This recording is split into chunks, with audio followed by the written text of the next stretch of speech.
ರಾಜೀವ್ ಗಾಂಧಿ ವಸತಿ ನಿಗಮಗೂ ಸಂಬಂಧಪಟ್ಟಿನ ಮಾಹಿತಿ ಬೊಕ್ಕ ಸಲಹೆ ಕೊರಿಯರಗಾದು ವಸತಿ ಇಲಾಖೆ ಸೆಪ್ಟೆಂಬರ್ 1 ಸ್ಪಂದನ ಸಹಾಯವಾಣಿ ಶುರು ಮಲ್ಪನೊಂದು ವಸತಿ ಬೊಕ್ಕ ನಗರಾಭಿವೃದ್ಧಿ ಮಂತ್ರಿ ಯುಟಿ ಖಾದರ್ ಬಂದಿರು ಆರು ಉಡಿಪು ಕಾಂಗ್ರೆಸ್ ಭವನಡು ಸುದ್ದಿಕೂಟುಡು ಪಾತಿರಿ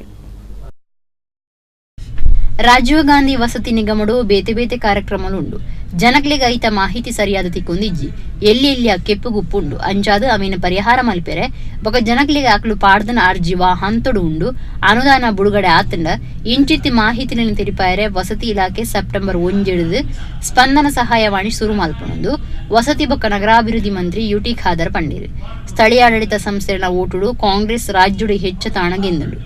ಉಡಿಪು ನಗರಸಭೆ ಭ್ರಷ್ಟಾಚಾರ ನಡೆತದನ್ನು ಪಂಡನಾಂಡ ದಾಖಲೆ ತೋಜಾದ ದೂರೋಡು ಒಂದು ಯುಟಿ ಖಾದರ್ ಪಂಡಿ ಈ ಸಂಬಂಧಪಟ್ಟಂತ ಇಂಥ ಕೆಲವೊಂದು ವಿಚಾರವನ್ನು ಗಮನದಲ್ಲಿರಿಸಿಕೊಂಡು ಆದಷ್ಟು ಬೇಗ ಕಾರ್ಯನಿರ್ವಹಿಸಲಾಗುವುದು. ಇದನ್ನು ಪರಿಣಾಮಕಾರಿ ಅನುಷ್ಠಾನ ಮಾಡಲಿಕ್ಕೆ ಕೂಡ ನಗರಸಭೆಯಲ್ಲಿ ಒಂದು ಕಾಂಗ್ರೆಸ್ ಆಡಳಿತ ಅತ್ಯಗತ್ಯಗಳನ್ನು ಬಯಸ್ತದೆ.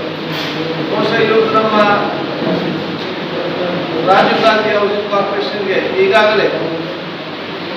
ಇಂದಿನ ಶಾಸಕರು ಪ್ರಮೋದ್ ಬಂದವರಾಜ್ ಅವರು ಇದ್ದ ಸಂದರ್ಭದಲ್ಲಿ ಬಹುಶಃ 600 ಮನೆಗಳ ಆ ಒಂದು ಇವತ್ತು ಸ್ಯಾಂಕ್ಷನ್ ಮಾಡಿ ಅಪ್ರೂವ್ ಮಾಡಿ ಈಗ ಅದು ಬಹುಶಃ ಬೆಂಗಳೂರಿನಲ್ಲಿ ಕೊನೆ ಹಂತದಲ್ಲಿದೆ. ಅದನ್ನು ಕೂಡ ರಾಜೀವ್ ಗಾಂಧಿ ಹೌಸಿಂಗ್ ಕಾರ್ಪೊರೇಷನ್ ಮುಖಾಂತರ ನಗರದಲ್ಲಿ 600 ಮನೆಗಳನ್ನು ನಿವೇಶನ ರೈತರಿಗೆ ನಿವೇಶನ ಮತ್ತು ಮನೆ ಅದು G+2 ಫ್ಲಾಟ್ ಅದು ಬೆನಿಫಿಷಿಯಲ್ ಸಿಲೆಕ್ಟ್ ಮಾಡಿ ಎಲ್ಲ ಕಳಿಸಿದ್ದಾರೆ. ಕೆಲವೊಂದು ಟೆಕ್ನಿಕಲ್ ಇಶ್ಯೂಸ್ ಇತ್ತು ನಮ್ಮ ಡಿಪಾರ್ಟ್ಮೆಂಟಲ್ಲಿ ಬಾಕಿಯಾಗಿದೆ. ಆದಷ್ಟು ಬೇಗ ಅದು ಕೂಡ ಇವತ್ತು ಆ ಟೆಕ್ನಿಕಲ್ ಇಶ್ಯೂಸ್ ಸಾಲ್ವ್ ಮಾಡಿ ಅನುಷ್ಠಾನಕ್ಕೆ ತರಲಾಗುವುದು.